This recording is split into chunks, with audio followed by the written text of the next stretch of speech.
कुछ समय पहले तक, जब तक जो बाइडेन पूरी तरह से सत्ता में थे, ताकतवर थे, तब तक लग रहा था कि वो भारत के खिलाफ कुछ भी करके बचकर निकल सकता है, अमेरिका उसकी मदद के लिए खड़ा रहेगा, तैयार रहेगा। लेकिन जैसे ही अमेरिकी राष्ट्रपति के चुनाव के नतीजे आए, उसको समझ में आ गया कि उसके बुरे दिन जो है अब शुरू हो गए। तो पहले इज्जत गई और अब पद गया, सत्ता गई। ये हुआ जस्टिन ट्रूडो का हाल।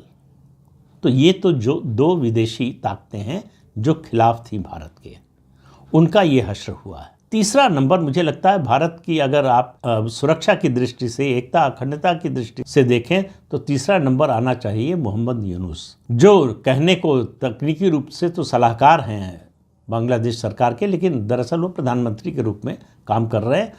बहुत ही जहरीला व्यक्ति है। बांग्लादेश में ऐसे तत्वों को बढ़ा रहा है, बांग्लादेश का इतिहास बदल रहा है, रीराइट कर रहा है हिस्ट्री। जिसने आज़ादी दिलाई उसकी भूमिका ही ख़त्म कर रहा है, और वो आतंकवादियों के हाथ में और ऐसे कट्टरपंथियों के हाथ में खेल रहा है।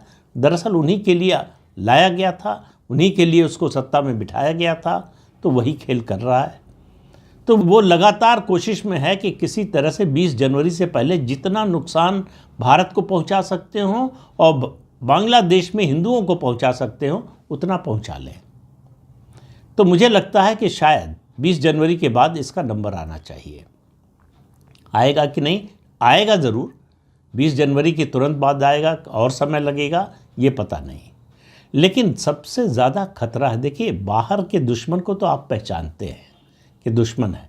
घर में जो दुश्मन होता है वो आस्तीन के सांप की तरह से होता है। अभी 2 दिन पहले फैसला आया है वीर चंदन गुप्ता के बारे में। तिरंगा यात्रा निकालने के कारण उसको शांति दूतों ने उसकी हत्या कर दी। जो लोग उसमें शामिल थे, 28 के 28 को आजीवन कारावास की सज़ा मिली है। तो ये तो एक स्वागत योग्य कदम है ही, लेकिन उसके साथ साथ न्यायाधीश ने अपने फैसले की प्रति होम मिनिस्ट्री को भी भेजी है और अपने फैसले में सवाल उठाया है कि ऐसे तत्वों के बचाव में ये शक्तियां कहां से बड़े बड़े वकील लेकर आ जाती हैं। उसने नाम किसका किसका लिया, किन संस्थाओं का, ये जजमेंट में है, ये कोई ऑब्जर्वेशन की बात नहीं है। इंडियन अमेरिकन मुस्लिम्स, घनघोर भारत विरोधी संस्था जमाते इस्लामी, उसके बारे में कुछ कहने की ज़रूरत नहीं है, किस तरह का जहर फैलाती है। रिहाई मंच, तीस्ता सितलवाड़ का NGO,